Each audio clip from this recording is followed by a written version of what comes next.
തദ്ദേശ സ്ഥാപനങ്ങളുടെ പദ്ധതി വിഹിതം വെട്ടിക്കുറച്ചതിനെതിരെ കാവശ്ശേരി പഞ്ചായത്തിലേക്ക് LDF മാർച്ച് നടത്തി.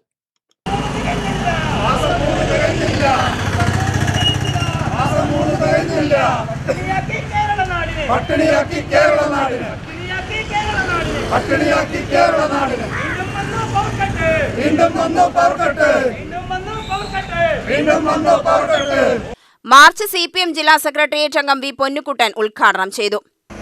LDF അവതരിപ്പിച്ച ബഡ്ജറ്റിനെ മാറ്റി UDF ഗവൺമെന്റ് റിവൈസ്ഡ് ആയിട്ടുള്ള ബഡ്ജറ്റാണ് അവതരിപ്പിച്ചത്.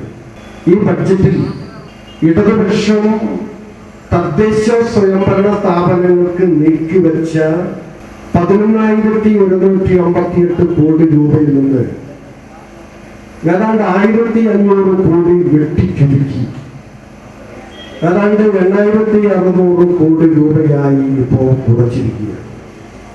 ഇത് സ്ഥാപനങ്ങളുടെ പ്രവർത്തനത്തെ ഗുരുതരമായി ബാധിക്കുന്ന നിലയിലേക്ക് മാറിയിരിക്കുകയാണ്.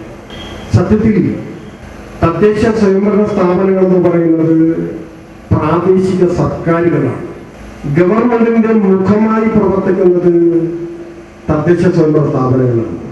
തദ്ദേശ സ്വയംഭരണ സ്ഥാപനങ്ങളുടെ പ്രവർത്തനത്തിലൂടെയാണ് ഒരു ഗവൺമെന്റിന്റെ പ്രവർത്തനം ജനങ്ങളിൽ എത്തിക്കുന്നത്. എന്നാൽ അതിന് തടസ്സം നിൽക്കുന്ന നിലയിലാണ് ഇപ്പോൾ UDF ഗവൺമെന്റ് സമീപനം സ്വീകരിച്ചിട്ടുള്ളത്. ലോക്കൽ സെക്രട്ടറി K പ്രേമരാജ് അധ്യക്ഷത വഹിച്ചു. നേതാക്കളായ AV Babu, C Suresh Babu, K Rajneesh, T Velayudhan, Salimkutty എന്നിവർ പ്രസംഗിച്ചു. UTV news, Palakkad.